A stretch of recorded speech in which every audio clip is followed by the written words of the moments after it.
What's that? Necron point changes? You're kidding me. It's coming right up. Necrons! Nick speaking, and welcome to this video. Right, Necrons have had a points reduction on some of our units, and I can't wait to take a look. This is from the Warhammer Community post about Chapter Approved, which is of course coming out for pre-order probably today when you watch this video. However, the post was from yesterday, which is my today. Anyway, so yeah, whether you buy this or not, you don't have to buy it. You can use any rules that you like to play. However, if you want to play up-to-date match play rules, which I do, then yeah, you need to buy this.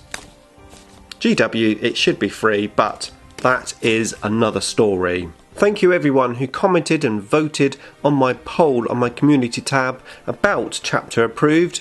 It's very interesting results. If you haven't voted yet, then yeah, go to my community tab and put your vote in. However, today it's all about the point changes, so let's have a look at them. Okay, so 4 of the biggest point changes from Chapter Approved 2022, and I'm not going to read all of the silly writing that Games Workshop does. We're just going to go straight to the points. Well, there is one thing I want to talk about in a second about the writing, but in a minute. So first of all, we have squeeze in more vehicles, some point reductions on vehicles, in particular flyers, in particular, which is what we are interested in.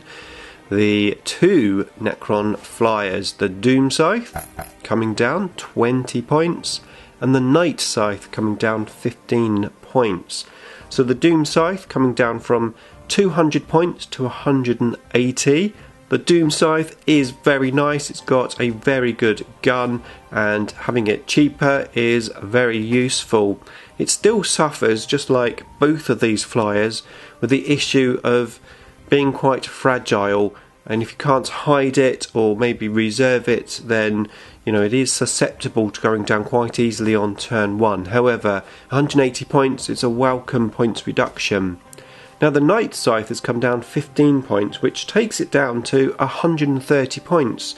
That is pretty cheap, and of course now with the new core changes to Necrons, we can put other stuff in the Night Scythe. It still has that issue, but of course we don't have to put things inside it. We can use the stratagem to allow us to take stuff from tactical reserve and take it out of the Night Scythe that way, potentially even putting the Night Scythe in reserve and then using that stratagem. So we've got a few options, but it still has that inherent problem that it is quite fragile. But now for 130 points, that's not too bad. Now, talking of transport, I would have liked to have seen the Ghost Ark come down a little bit in points. I mean, it's very playable, and you know, if it was cheaper it would have been better. However, the Ghost Ark isn't on this list.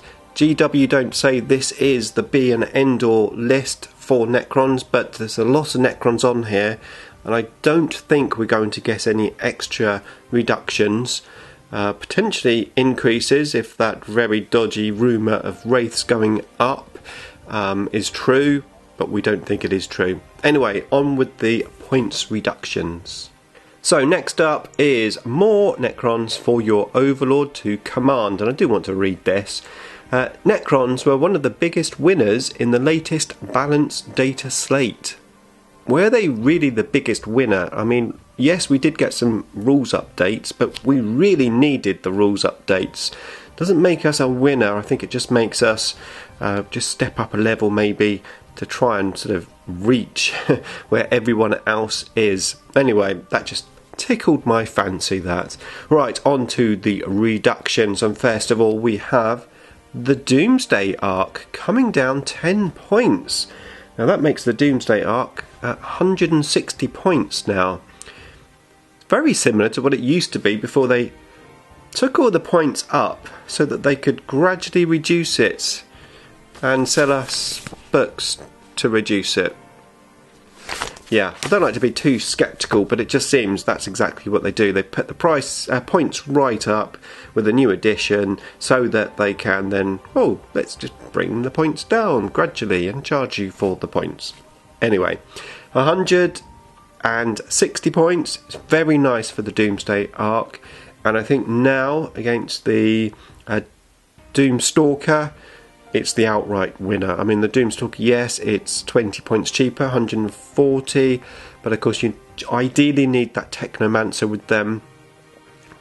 Having said that, I'm still not using Doomsday Arcs and Doomstalkers in my lists at the moment. Probably why they put a points reduction on this, because they're not being seen many places, and I think the reason for that mainly is the randomness of that gun, and also there's so much terrain on the table it's hard to get line of sight. So it'll be interesting to see if the Doomsday Arcs make it back to the tournament tables, but I don't think they will personally. Now next up is the Scorpec Destroyers, which I have in my Corcrons list, my latest list that I'm playing, and they've come down 5 points a model. I have a unit of 4 in my list, so I'm going to be saving 20 points.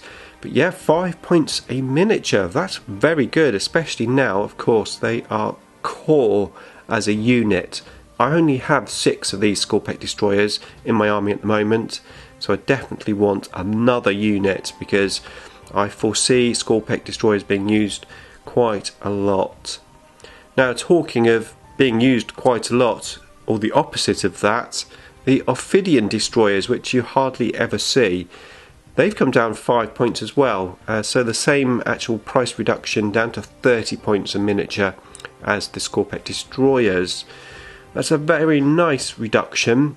Will we see them on the table? I'm not sure. I think maybe it depends what happens to Wraiths, because if Wraiths do go up in points, then you might see Ophidians a bit more on the table. But yeah, I haven't painted my Ophidian Destroyers yet. I haven't played them.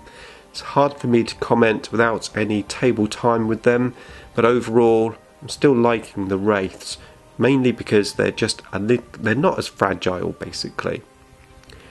Okay, next it's the Locust Destroyers, and I had to double take this because it does say all Locust Destroyers, so that's heavy destroyers and the normal destroyers, all coming down 5 points each. That's a nice points reduction. I have 14 of these in my list, so I'm going to be saving myself 70 points. So in total that's 90 points on my list that I'm saving. I think we all know, obviously, Locust Destroyers, especially as core now, are a great thing to have in the army. Both heavies and normal destroyers. You know, some nice damage and good range of strength, etc. So yeah, it's a good move. Scorpex and Locust Destroyers coming down in points and are now core. I'm liking them. Next up is the Monolith, coming down 30 points. It's now 330 points. It still has exactly the same inherent issues of Lord of War, etc. Don't think you'll see this on the table still, unfortunately, but it's nice to see it coming down again. And I think the same for the Obelisk as well. The Obelisk, I always say Obelisk for some reason. The Obelisk has come down 40 points, so it's now 330 points, the same as a Monolith. The Tesseract Vault coming down 50 points, down to 450 points. Yeah, you're not going to see these on the table much. They're just still overpriced for what they do, and you need points for all those other newer, nicer core toys. It's good to see these coming down in points, but I don't think it's going to change the meta in any way. However, the Silent King has come down 30 points. He's now 420 points. That's a lot more respectable. And with the other reductions on the core units, and obviously his ability to buff core units. Well, I can't wait to redo my Silent King list. This is going to be a lot of fun. I'm still playing my core crons at the moment, but the Silent King list is next. I'm going to revamp it, and I just can't wait. It's going to be a lot of fun. And that is it for the Necrons. The other data slates in particular have orc increases on, which is nice to see, because the orcs are pretty powerful, and I don't think anyone will complain too much about that. Maybe. If you're complaining about the orcs increase, let me know in the comments box below. So that is it. That's what Necrons are getting, or at least that's what we know we are getting. We will have to find out to see if there's any other reductions or increases, and of course we're going to have a look at the new missions as well, because the new missions are potentially going to really change up the game and our lists, in particular the secondaries. So it's going to be quite interesting to see how the secondaries have changed. Now if you want to see more about my Necron core cron list, then I'll link you up to a video for you to check out just there.